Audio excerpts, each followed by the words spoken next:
Welcome to Blizzard Fire. We hope this video helps fire up your solution. In this video, I will show you how to make delicious pickle relish. We'll start by gathering our fresh ingredients, like crisp cucumbers, sweet onions, and colorful bell peppers. Then, we'll prepare them carefully, ensuring everything is washed and chopped to perfection. Finally, we'll make sure all our canning equipment is sparkling clean and sterilized, setting the stage for a safe and successful batch of homemade relish. Let's get started. Next, we'll finely chop our vegetables, aiming for small, uniform pieces, about 1/8 of an inch. This consistency is key for great relish. Then, we'll combine these chopped vegetables with about 1/4 cup of pickling salt, letting them sit for at least 3 hours. This crucial step draws out excess water, ensuring a crispier relish.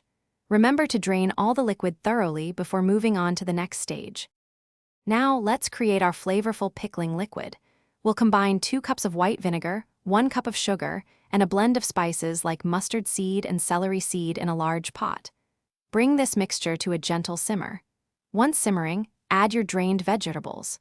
Cook the relish over medium heat for about 20 to 30 minutes, stirring occasionally until it thickens beautifully to your preferred consistency.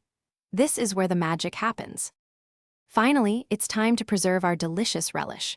Carefully ladle the hot relish into sterilized pint or half-pint canning jars, leaving exactly 1/2 inch of headspace at the top.